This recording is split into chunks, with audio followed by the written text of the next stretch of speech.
Iriarte es de Pamplona, es el director de Cáritas Diocesana de Pamplona y además delegado pastoral de Acción Social de Cáritas, pero también lleva toda la pastoral social de la Diócesis de Pamplona, aparte de párroco de 2 pequeñas parroquias cerca de Pamplona. Además, ha intervenido y ha trabajado a nivel nacional también, en una comisión de gestión. Ahora dejó de pertenecer, y también ha practicado y ha sido consejero del Consejo Nacional de Cáritas Española, y ahora a nivel nacional pertenece al Comité de Ética, si no me equivoco, de Cáritas. No digo nada más porque también me he dicho que no diga nada más, pero como veis, simplemente en el pequeño currículo que he dicho, es una persona que conoce lo que es Cáritas, que quiere lo que es Cáritas y que sabe que tiene una experiencia que a otros nos puede hacer llegar desde su experiencia de su saber estar. Recuerdo hoy que la conferencia y la charla es sobre el Evangelio Gaudium, el capítulo 187, llamados a ser instrumentos de Dios para la liberación y promoción de los pobres, para que puedan integrarse plenamente en la sociedad. Yo creo que ya no tengo nada más que hablar. Dejamos pues en sus palabras nuestra formación, sus consejos y sus ideas. Perdón un segundo. Si alguien quiere folios o bolígrafo, tenemos. ¿Alguien le falta?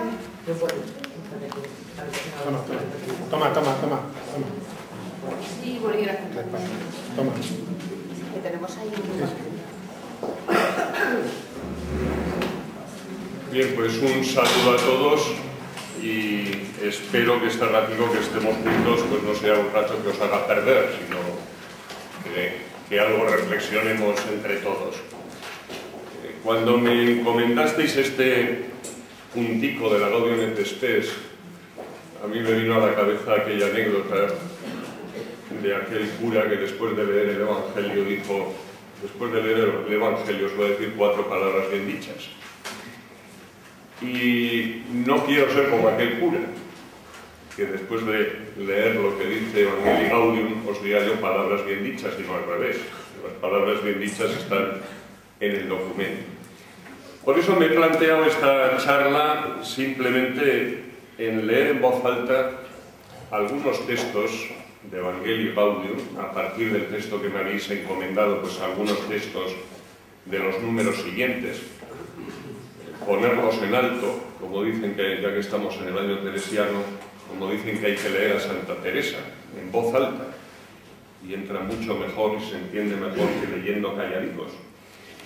Y simplemente partiendo de esas palabras del Papa Francisco, pues hacer alguna reflexión o alguna indicación que a mí me sugiere y que puede que a todos pues, nos ayuden a pensar alguna cosa. Bien, comienza ese número 187 diciendo: cada cristiano y cada comunidad están llamados a ser instrumentos de Dios para la liberación y promoción de los pobres, de manera que puedan integrarse plenamente en la sociedad. Esto supone que seamos dóciles y atentos para escuchar el clamor del pobre y socorrer. Bien, en estas 4 escasas líneas, yo creo que nos dice varias cosas que son fundamentales. Una primera es que nuestra vocación, la vocación de un cristiano, la vocación de una comunidad cristiana, es ser instrumento de Dios, es hacer la voluntad de Dios. Lo hemos visto en los evangelios que leíamos estos últimos domingos. Jesús, cuando llama a alguien, vocación, vocar, no le presenta un documento con el que tiene que estar de acuerdo. No le dice 20 cosas que hay que cumplir, sino lo llama a que hagan lo mismo que Él. Venid y ved donde vivo, ven y sígueme. Y lo que Él hace, y lo vemos a lo largo de todo el texto del Evangelio, no es otra cosa que hacer la voluntad del Padre. Como repetíamos hoy en la Eucaristía con el Salmo, aquí estoy, Señor. No estamos llamados a comprometernos con muchas prácticas, ritos, etc. Estamos llamados a hacer la voluntad de Dios. Pero nos dice algo más. Esa voluntad de Dios, nos dice el Papa, que tiene una cosa muy concreta. que es la liberación y promoción de los pobres. La voluntad de Dios, hoy aquí y en todos los momentos de la historia, es la liberación de todos los seres humanos, sobre todo la liberación de los más necesitados, la liberación de los pobres. Pero todavía añade algo más. Esa liberación y promoción de los pobres tiene que suponer, o tiene por finalidad, que se integren plenamente en la sociedad. Y me voy a detener un poquito en esto de integrarse plenamente en la sociedad. ¿Vosotros creéis que en esta sociedad merece la pena integrarse?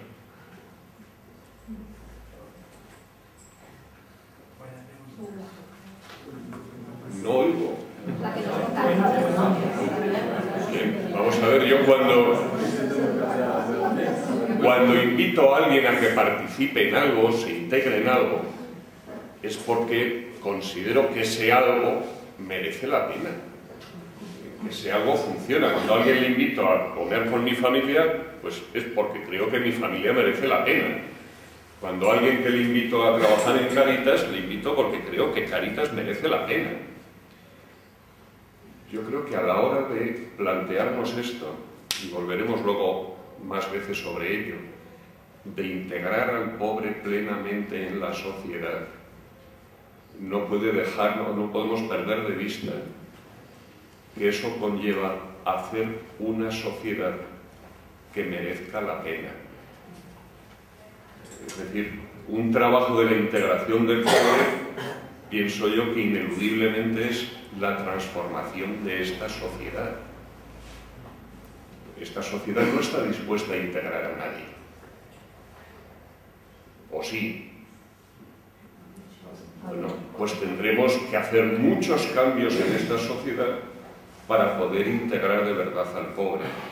Para que de verdad al pobre le merezca la pena integrarse en esta sociedad. Un segundo aspecto de este integrarse plenamente en la sociedad. Hace un par de meses más o menos dirigía el Papa un discurso a la FAO en Roma, a la Organización de Naciones Unidas para la Alimentación y la Agricultura. Y allí decía algo, yo creo, verdaderamente importante. El hambriento nos pide dignidad, no limosna. Yo a veces tengo la sensación de que cuando en esta sociedad nos planteamos que algo hay que hacer por los más desfavorecidos, lo único que pensamos es darles, ya que estamos en la región valenciana, un par de kilos de arroz para que puedan pasar pues 1 o 2 semanas. Y nos quedamos tan a gusto.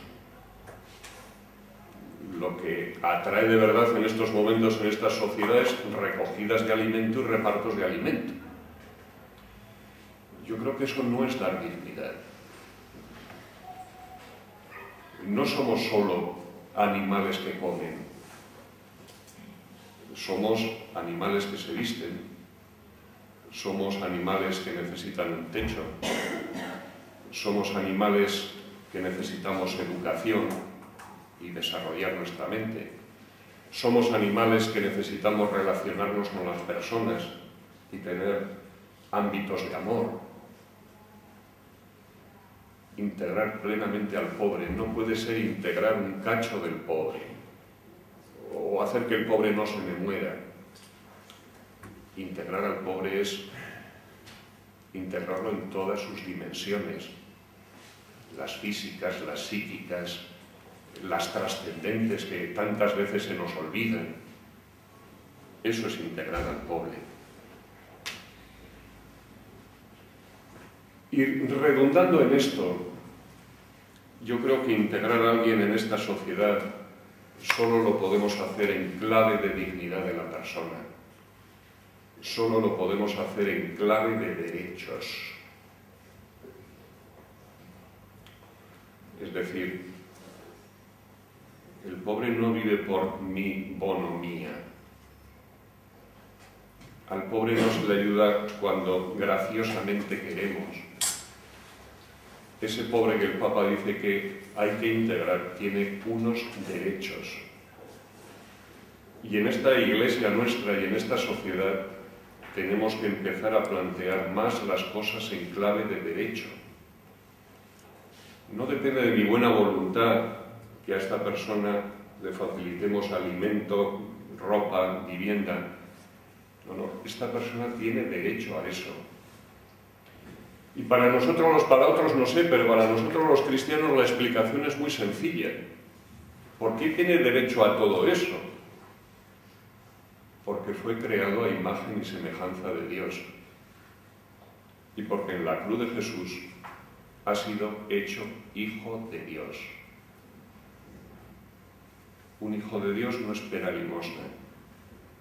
Un hijo de Dios tiene derechos.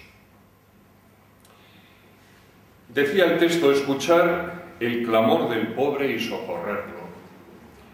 Para escuchar el clamor del pobre, primero hay que cumplir una condición mínima, que es estar cerca del pobre.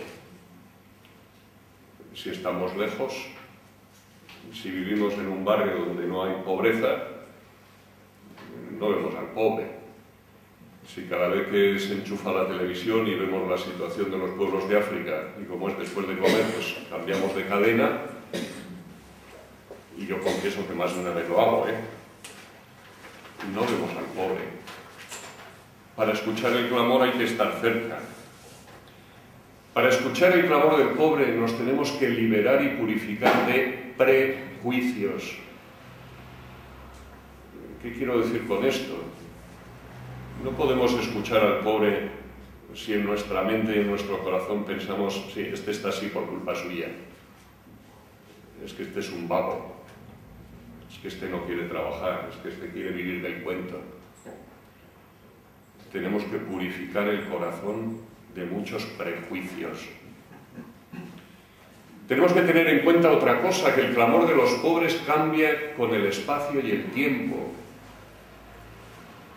A que se oye hoy en 2015 el clamor del pobre de distinta manera, o hay distintos gritos que en el año 2006. ¿Sí o no? Sí. A que el clamor del pobre se escucha distinto aquí en Castellón que en Centroáfrica. Hay que estar atentos al espacio y al tiempo para saber qué clama el pobre en cada lugar, qué clama el pobre en cada tiempo. Para escuchar el clamor del pobre necesitamos romper con el inmovilismo para poder socorrer. No podemos socorrer al pobre con las mismas recetas del siglo XVI. Y a veces mirando esta sociedad, aparte de por otras cosas que me he releído la literatura de la picaresca, porque creo que no hemos avanzado grandemente, pero no podemos socorrer hoy al pobre con la sopa boba. ¿Sabéis la sopa boba que se daba a las puertas de los conventos? A la hora de comer abrían, sacaban unos pucheros y repartían un plato de sopa a la gente. Que estamos al XXI. En el siglo XXI no podemos estar socorriendo a la gente dándoles arroz o patatas. En el siglo XXI hay que garantizar unos ingresos mínimos a la gente para que pueda vivir. Y no encima decirle yo qué vas a comer esta semana. ¿Me explico o no me explico? Y esto hay que decírselo a nuestros políticos. No valen recetas del siglo XVI. Estamos en el siglo XXI. Y hay que responder al pobre según el siglo XXI. Sigue diciendo el texto del Papa: hacer oídos sordos a ese clamor, cuando nosotros somos los instrumentos de Dios para escuchar al pobre, nos sitúa fuera de la voluntad del Padre y de su proyecto. Porque ese pobre clamaría al Señor contra ti y tú te cargarías con un pecado. A veces se trata de escuchar el clamor de pueblos enteros, de los pueblos más pobres de la tierra, porque la paz se funda no solo en el respeto de los derechos del hombre, sino también en el de los derechos de los pueblos. En cada lugar y circunstancia, los cristianos, alentados por sus pastores, están llamados a escuchar el clamor de los pobres, como también expresaron los obispos del Brasil. Y los obispos del Brasil parafrasean el comienzo de Gaudium et Spes, que yo recomiendo. El número 1 de Gaudium et Spes, la gente de Cáritas, no digo todas las mañanas, pero una sí y otra no, tendríamos que leer ese párrafo cuando nos levantamos de la cama. El imperativo de escuchar el clamor de los pobres se hace carne en nosotros cuando se nos estremecen las entrañas ante el dolor ajeno. Vamos a ver, hacer oídos sordos significa que no nos sentimos salvados.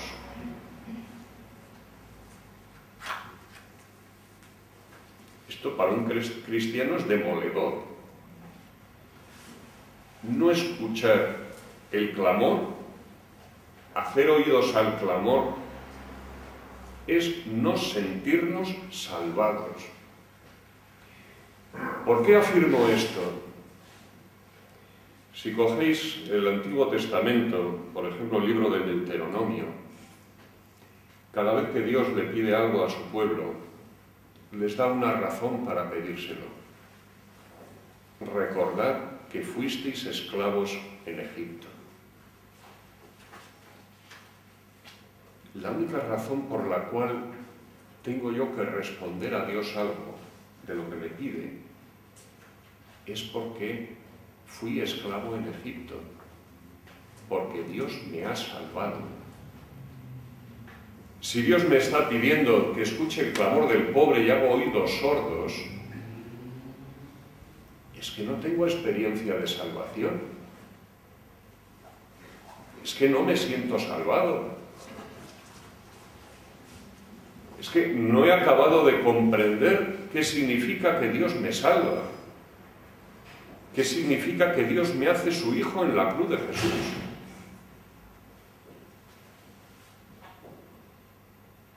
Es absolutamente incompatible con la fe no escuchar el clamor del pobre. Porque fe implica sentirme salvado.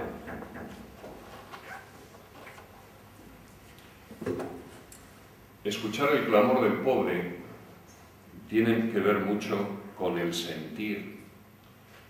Nos decía, ¿cuándo escuchamos el clamor? Cuando se nos estremecen las entrañas ante el dolor ajeno. Que es el comienzo que os decía de Gaudium et Spes, los gozos y las esperanzas, las tristezas y las angustias de los hombres de nuestro tiempo. Son los gozos y las esperanzas, las tristezas y las angustias de los hombres de nuestro tiempo, sobre todo de los pobres. No es cuestión de raciocinio, no es cuestión de decir, yo estudio cómo es esta sociedad y es que esto no puede ser, no, una sociedad con tal bolsa de pobreza no funciona. Es cuestión del corazón, es cuestión de las entrañas. No basta decir, yo creo en los derechos humanos y aquí no se están cumpliendo y hago una denuncia. No, no. Es que me duelen las entrañas. Es decir, oír el clamor del pobre no solo es con los oídos. Oír el clamor del pobre se escucha con las tripas. ¿Sabéis el mal que nos hicieron los filósofos griegos? Que dijeron que había 3 tipos de alma. Los gobernantes la tenían en la cabeza. Debía ser en aquel tiempo. Y esto están filmando, madre de Dios. Los gobernantes la tenían en la cabeza, los soldados la tenían en el pecho y la clase baja la tenían en las tripas. Hay que reivindicar las tripas. Si en este mundo nos dejamos llevar solo por la cabeza, no hay nada que hacer. Las cosas las tenemos que sentir. a las personas las tenemos que sentir. Y el sentir nos acerca a la realidad como mínimo tanto como la inteligencia. Como mínimo.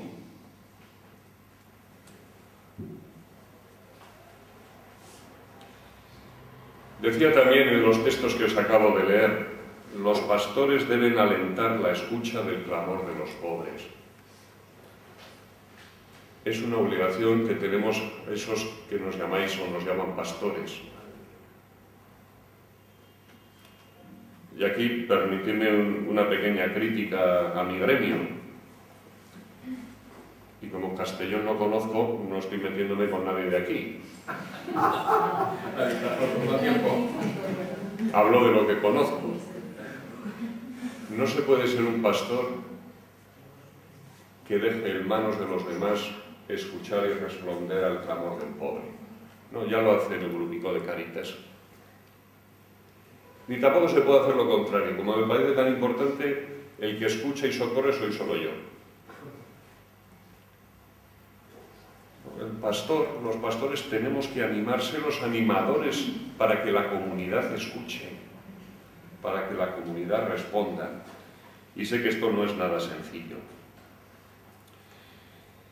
La Iglesia ha reconocido que la exigencia de escuchar este clamor brota de la misma obra liberadora de la gracia en cada uno de nosotros, por lo cual no se trata de una misión reservada solo a algunos. Escuchar, socorrer, integrar, corresponde a toda la Iglesia. Y ahí tenemos una labor impresionante que hacer. Una comunidad parroquial no puede estar tranquila si piensa que ya tiene el departamento que escucha al pobre. Como en esta parroquia tenemos establecida el grupo de Cáritas, ya estamos respondiendo. Y todos los demás creyentes que tienen que escuchar el clamor, ahí tenemos una labor muy gorda, los pastores, los grupos de Cáritas, Cáritas diocesana, de que sea algo perteneciente a la esencia de toda comunidad, a la esencia de toda parroquia. Esto trae, como podéis imaginar, implicaciones grandes para la Iglesia Universal, para la diócesis, para la parroquia, para cada uno de los creyentes. La vida de fe no la podemos departamentalizar. Ni el anuncio de la palabra es propio solo de los catequistas, ni la celebración es solo propia del equipo de liturgia, ni la caridad es propia solo de... No, una, otra y otra son propias de todos y cada uno de los creyentes. Y tenemos que caer en la cuenta que si en una comunidad cristiana no se anuncia la palabra del Evangelio, no es comunidad cristiana. Si en una comunidad cristiana no se celebra, no es comunidad cristiana. Y si en una parroquia no se ejerce la caridad y se escucha por parte de toda la comunidad el clamor de los pobres, no es comunidad cristiana. Sigue diciendo el Papa Francisco: el pedido de Jesús a sus discípulos, dadles vosotros de comer, lo cual implica tanto la cooperación para resolver las causas estructurales de la pobreza y para promover el desarrollo integral de los pobres, como los gestos más simples y cotidianos de solidaridad ante las miserias muy concretas que encontramos. Pero queremos más todavía. Nuestro sueño vuela más alto. No hablamos solo de asegurar a todos la comida o un decoroso sustento, sino de que tengan prosperidad sin exceptuar bien alguno. Esto implica educación, acceso al cuidado de la salud y especialmente trabajo, porque en el trabajo libre, creativo, participativo y solidario, El ser humano expresa y acrecienta la dignidad de su vida. El salario justo permite el acceso adecuado a los demás bienes que están destinados al uso común. Mucha metralla, ¿no? Bien, para empezar, el Papa nos está diciendo que ese darles vosotros de comer del Evangelio implica dos aspectos. Uno primero, el que hablábamos al comienzo de esta exposición, cambiar las estructuras. Dar de comer implica cambiar las estructuras de la sociedad. Y en segundo lugar, atender las necesidades más urgentes que conlleva la miseria.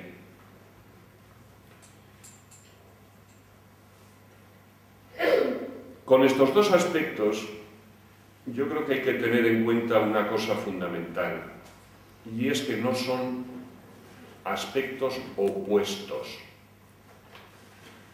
Hay a veces que en nuestra Iglesia hemos pensado, sobre todo en referencia al tercer mundo, que no había que darles el pescado, sino enseñarles a pescar. ¿Sí o no? Pero, ¿qué defecto tiene eso? Que para cuando les enseñamos a pescar se nos han muerto la mayoría. Aquí tendríamos la misma situación. Decimos, hay que cambiar esta sociedad.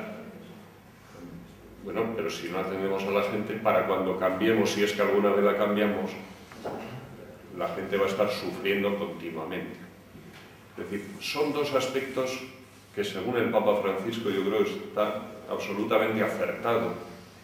Tenemos que hacerlos a la vez.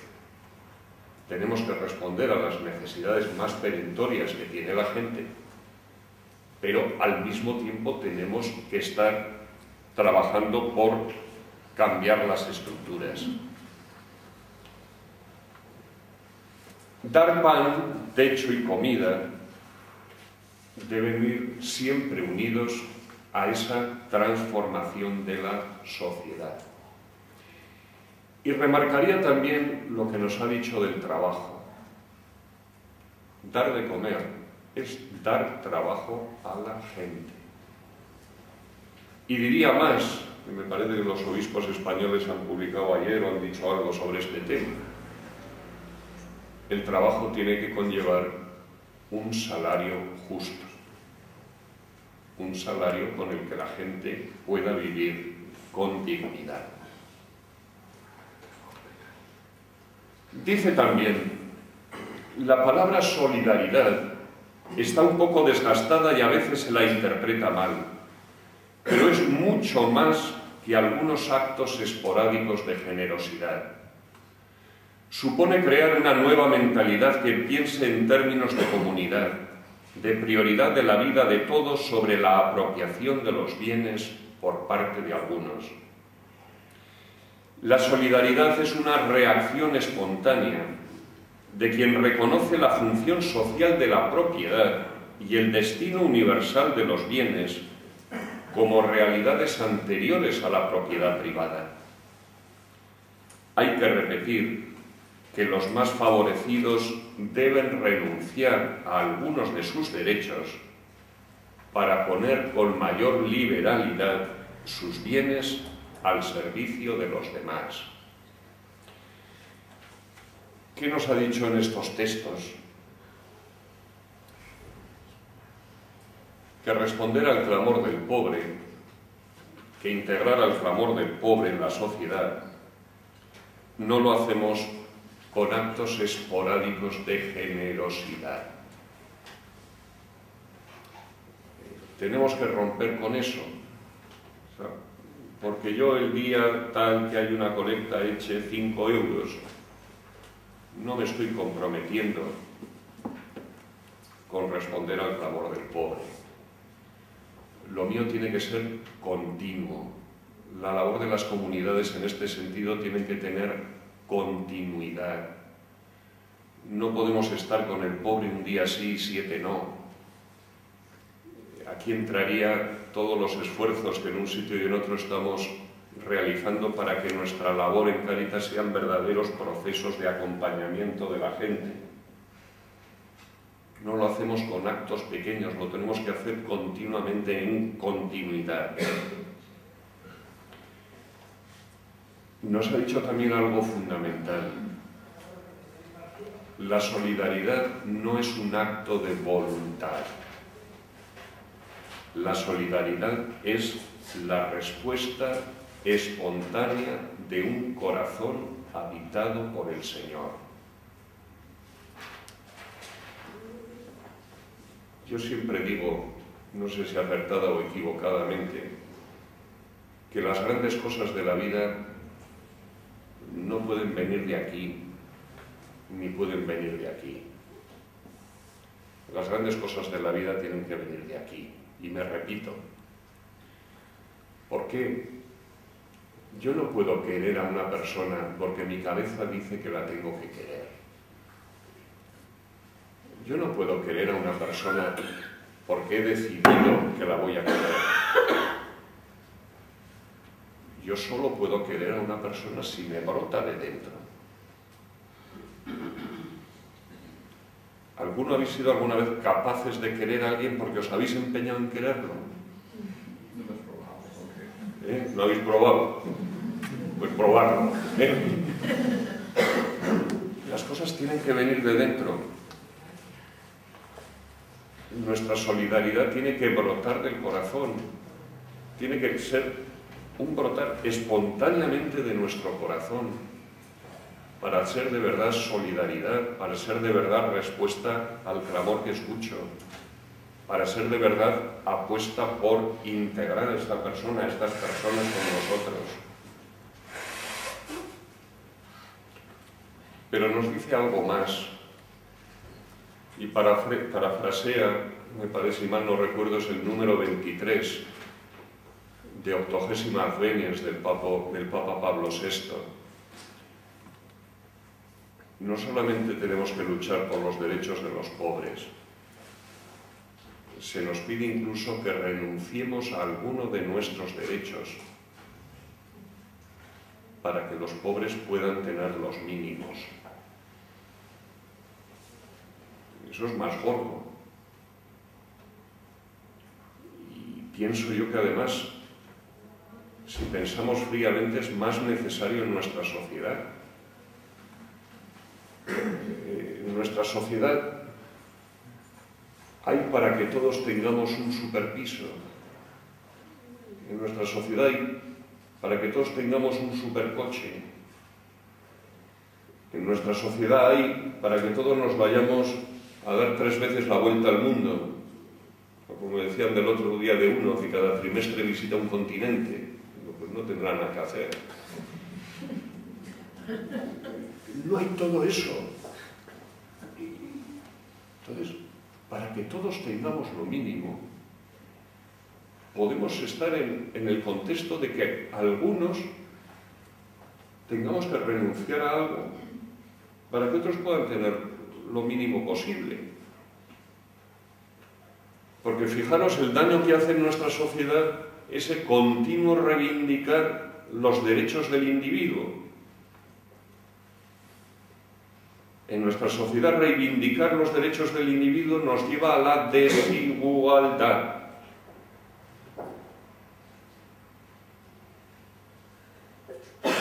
Lo hemos visto 1000 veces en las luchas sindicales de los últimos tiempos. ¿Dónde estaban los parados? Si digo tonterías, las olvidáis y me las perdonáis. Pero no. Decía Santo Tomás de Aquino, cuya fiesta celebramos mañana, jus est ad alium. El derecho es del otro.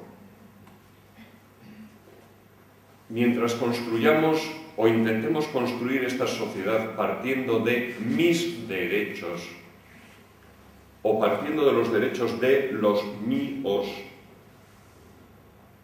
la mayor parte de la gente se va a quedar sin derechos.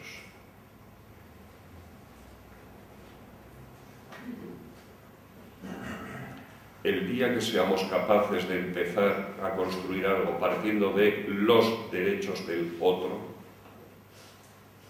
puede que algo logremos. Cuando San Pablo se acercó a los apóstoles de Jerusalén para discernir si corría o había corrido en vano, el criterio clave de autenticidad que le indicaron fue que no se olvidara de los pobres. La belleza misma del Evangelio no siempre puede ser adecuadamente manifestada por nosotros, pero hay un signo que no debe faltar jamás: la opción por los últimos, por aquellos que la sociedad descarta y desecha. Y el Twitter que todos los días manda el Papa, antes de ayer decía: practicar la caridad es la mejor forma de evangelizar. A esta altura de la película, ¿vosotros creéis que vamos a convertir a alguien explicándoles nuestra fe?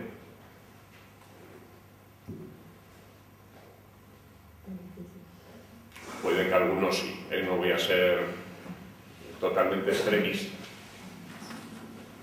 La única manera de comunicar el Evangelio es, como nos decía estos domingos del Evangelio, ¿dónde vives? Ven y mira. ¿Qué hacéis? ¿Qué vais? Ven y síguenos. El Evangelio y su alegría solo la vamos a poder transmitir con nuestra propia vida, con nuestros propios actos, con nuestra cercanía a la gente, no con grandes tomos de teología dogmática, que son necesarios, además son muchas veces muy entretenidos de leer.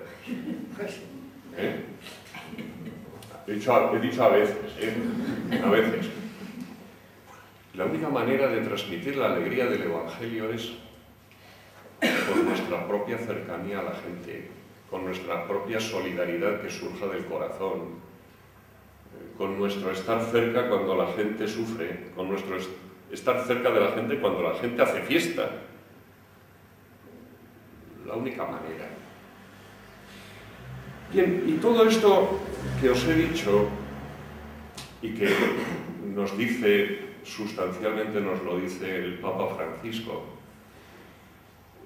yo creo que no nos puede llevar a pensar que lo que nos está pidiendo el Evangelio y que lo que nos pide el Papa es dedicar muchas horas a denunciar, a transformar estructuras, a pasar muchas horas con la gente necesitada. Todo eso hará falta. Pero lo sustancial, si os habéis dado cuenta a lo largo de todos estos textos y de lo que humildemente he intentado deciros, es una cuestión de aquí. Nos lo jugamos todo en el corazón. Nos lo jugamos todo en nuestras entrañas. ¿Qué quiere decir eso? ¿Qué quiero decir con eso? Nos lo jugamos todo en nuestra vida de fe. Nos lo jugamos todo en nuestra espiritualidad. Si no cultivamos nuestra espiritualidad, no vamos a poder hacer nada de lo que se nos está pidiendo. Si cada día no nos sentimos más salvados, si cada día no nos sentimos más amados por Dios, si cada día no tenemos mayor experiencia de la misericordia de Dios, ¿cómo va a brotar de nuestro corazón el compartir el dolor ajeno?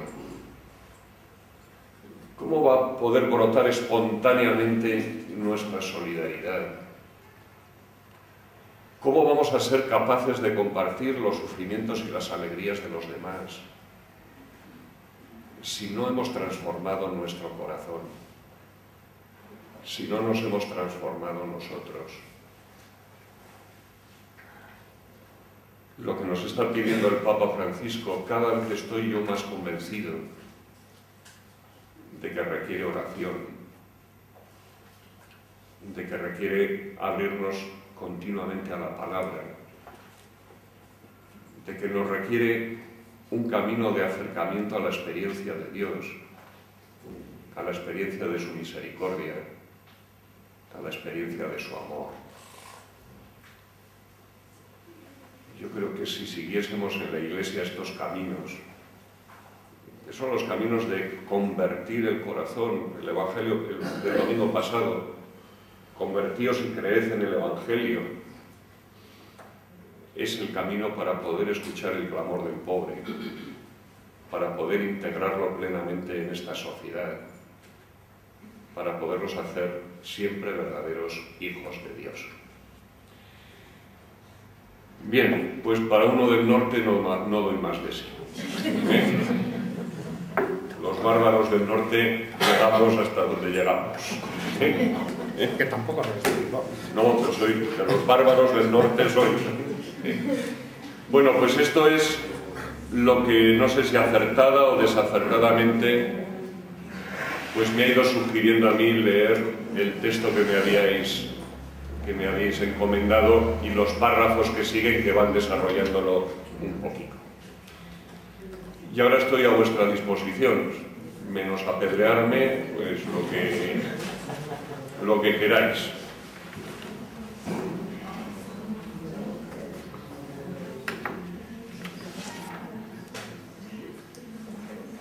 Aprovechemos, yo creo que es una ocasión, desde la experiencia de Ángel, valiosa, y además lo ha demostrado un poco también en la charla, si alguien quiere preguntarle algo a una duda que ha surgido, o simplemente que desarrolle brevemente a un punto de lo que se ha dicho, pues yo creo que aprovechemos la oportunidad.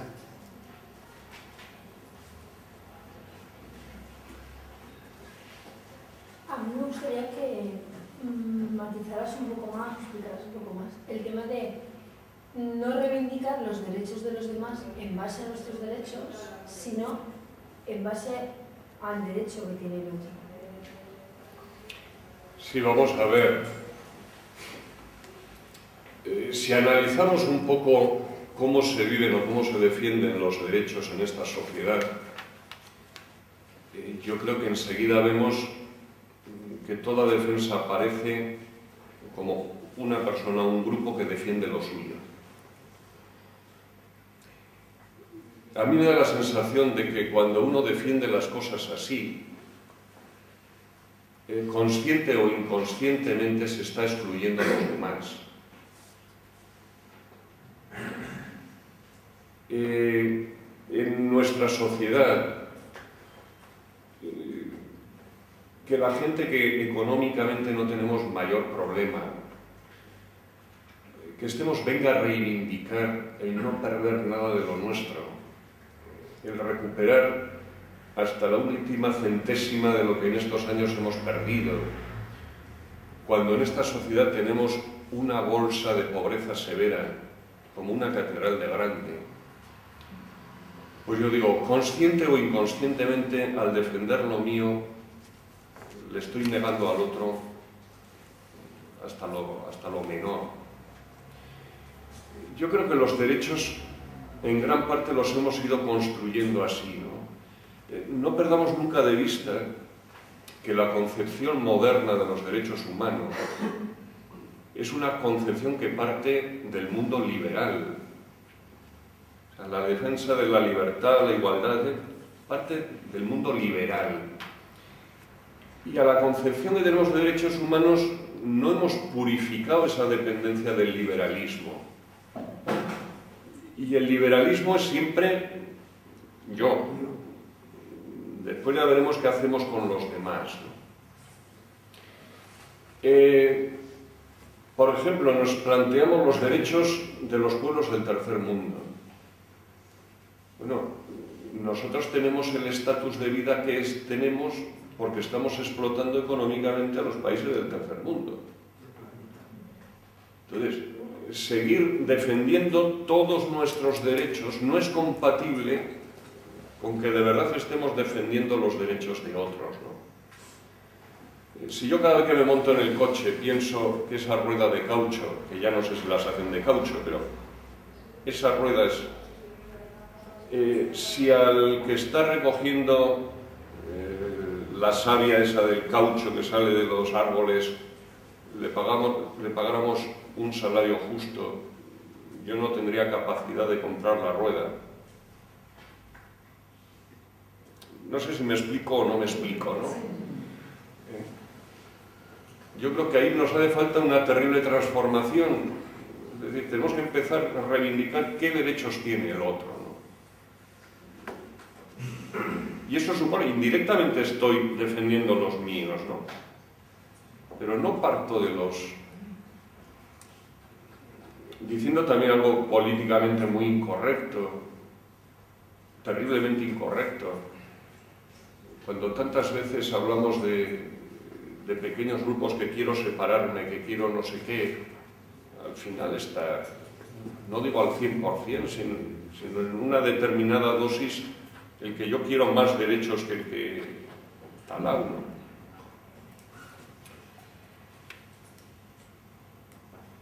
¿Qué más, hermanos y hermanas en el Señor? Los dos instrumentos que ha señalado para acercarse o para intentar liberar a los pobres, el instrumento de la labor asistencial y el de la reforma de las estructuras, los individuos personalmente, ¿qué capacidad podemos tener para el segundo?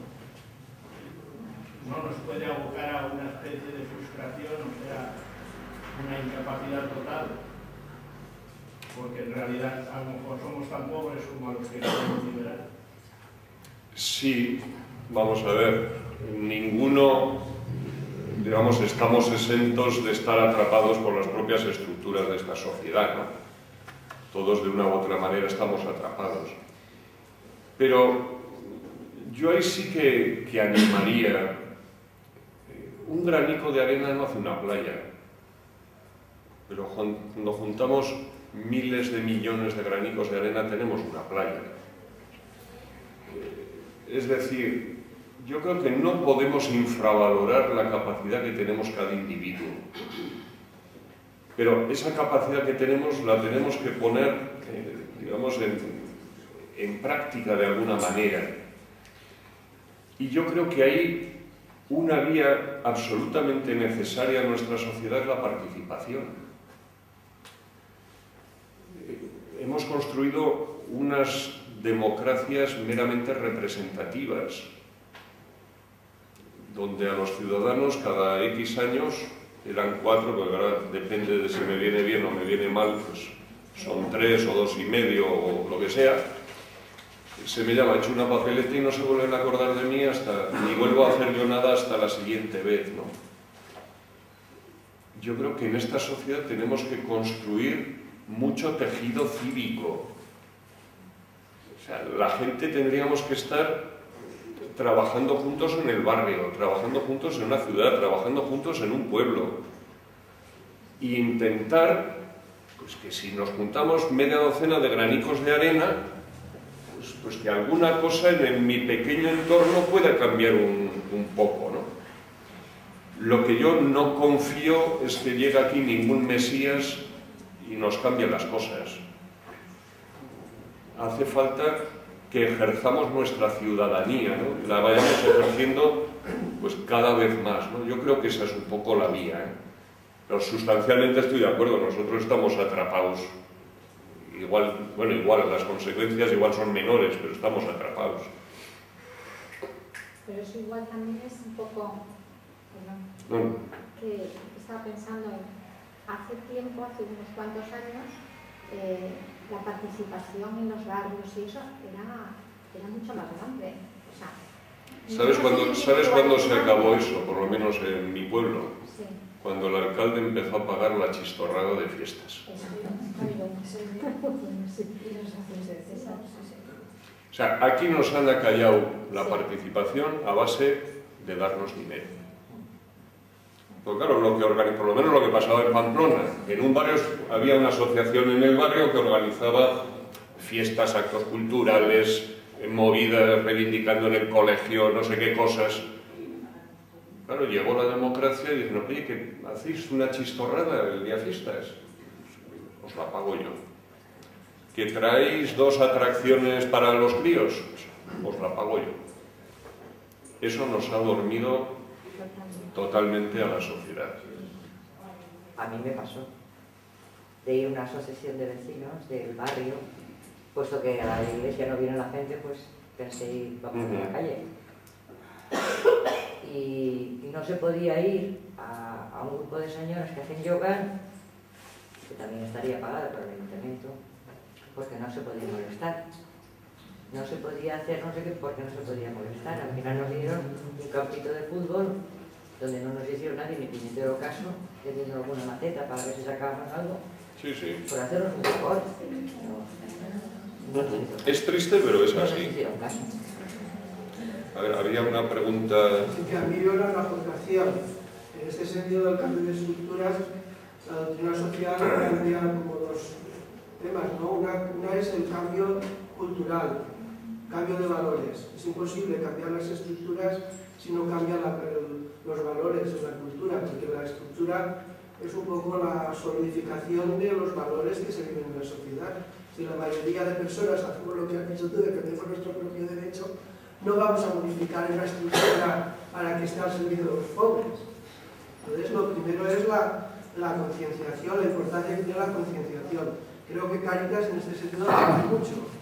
El tema de la concienciación. Cuando Cáritas hace el informe FOESA, cuando hace una declaración, cuando esos valores los vamos difundiendo, no solo dentro de la parroquia, sino en nuestra familia, con otras personas, eso es fundamental.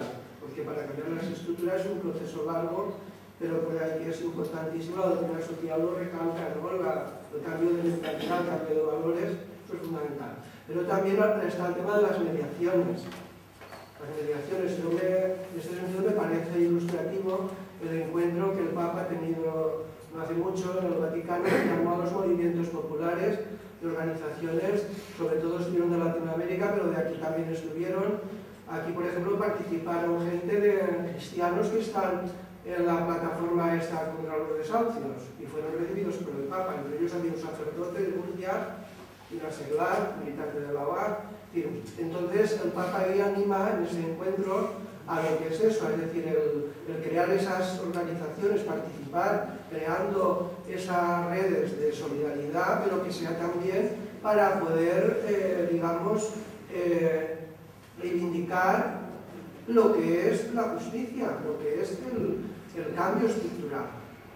Entonces, no solo decir, vosotros no solo vais a recibir ni a crecer, sino que vosotros como pobres os organizáis, participáis en plataformas, en iniciativas que van a defender la justicia. Todo eso es importante. Es lo que la mediación, hace falta una mediación. El individuo solo no podemos. Entonces, yo recalcaría esos 2 aspectos.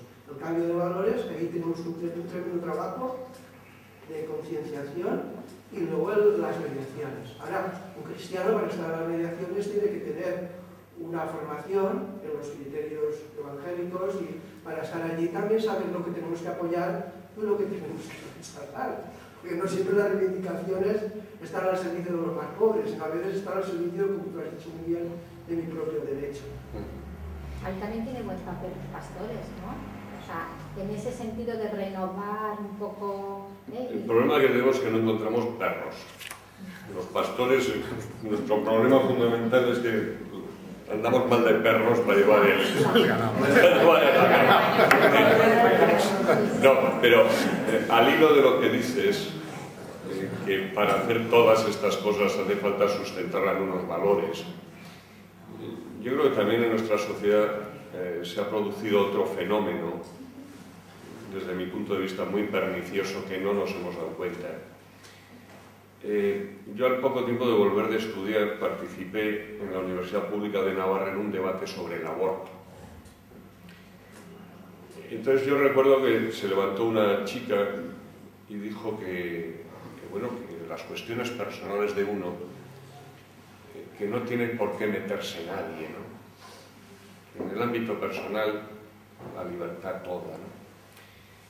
Yo en aquel momento recuerdo que le respondí, le dije, párate un poquito a pensar, porque en esta sociedad las cosas se venden como en los supermercados por lotes. Y la moral se vende por lotes. Me explico un poco. Aquí nos han vendido la libertad absoluta en el ámbito individual. Todo es válido, aquí no tiene por qué tener la sociedad normatividad ninguna, nadie me puede decir nada. Pero no nos hemos dado cuenta que la moral va por lotes y que en el ámbito social dábamos el salto a la absoluta libertad. ¿Me explico? O sea, si yo compro absoluta libertad en lo personal, absoluta digo, no puedo estar esperando protección en lo social. Si yo digo que en esta sociedad no hay ningún valor personal compartido, no puedo estar esperando que en esta sociedad haya valores sociales compartidos. Lo mismo que con la chistorra. Nos han desmovilizado con una cierta venta, un marketing de la libertad en lo individual. Nos hemos cargado lo social. No sé si soy un poco exagerado, pero yo creo que todo eso ha estado pasando en nuestra sociedad, y nuestra sociedad no somos capaces, yo creo que primero de verlo y luego no somos capaces de reaccionar, ¿no? Me venía un poco al hilo de tu comentario sobre los valores.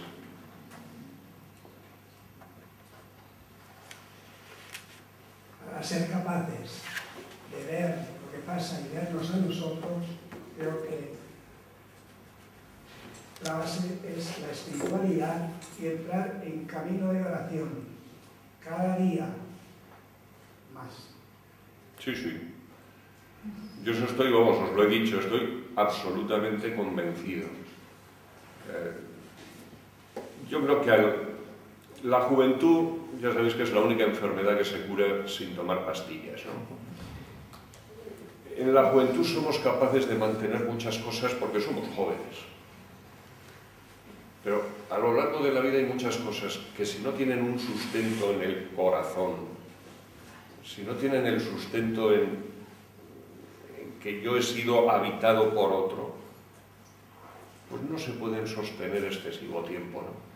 Pues yo creo que, o sea, cuanto más veamos que tenemos que trabajar por el excluido, que tenemos que trabajar por el pobre, cuanto más veamos, más necesitamos cultivar el espíritu.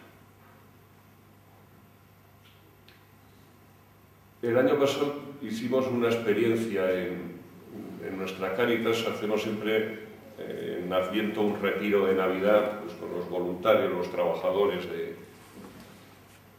y siempre andábamos pensando, ¿y a quién le llamamos para que nos dé el retiro?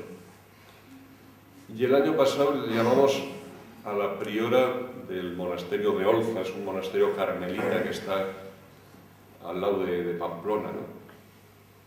Y cuando le llamamos le pedimos, bueno, ¿qué nos decís las contemplativas a los que estamos en la acción?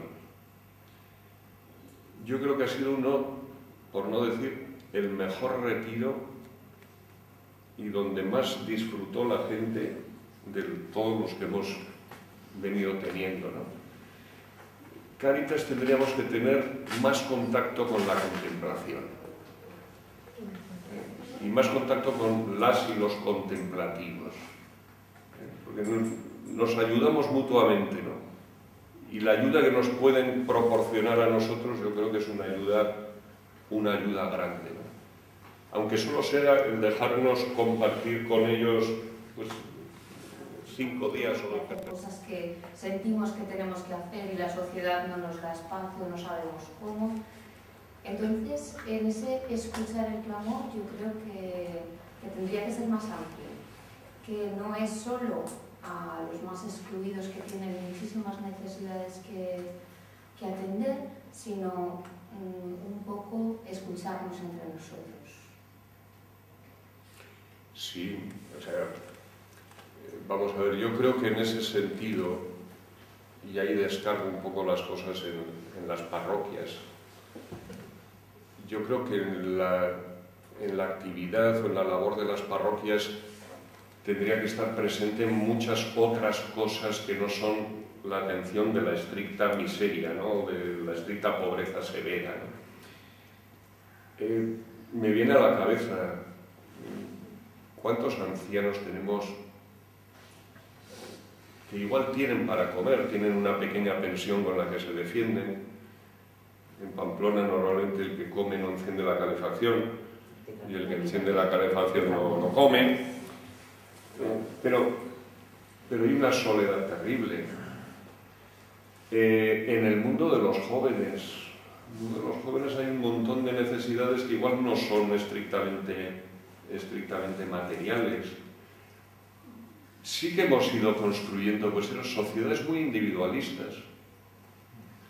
Decía, ahora no me vendrá el nombre, un norteamericano, Chomsky,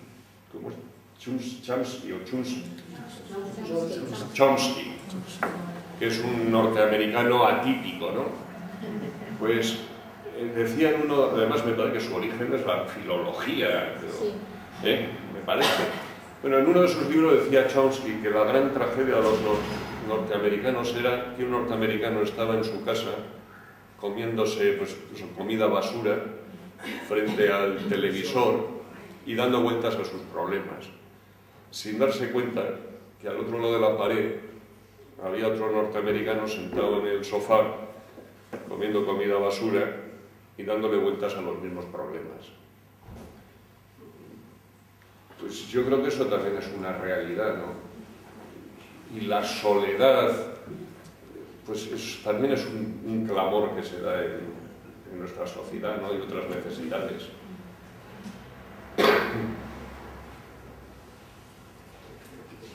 ¿Alguna pregunta más?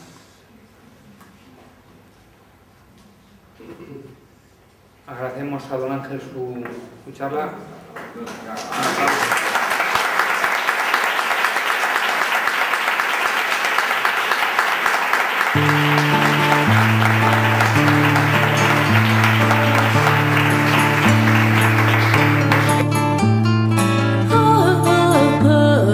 La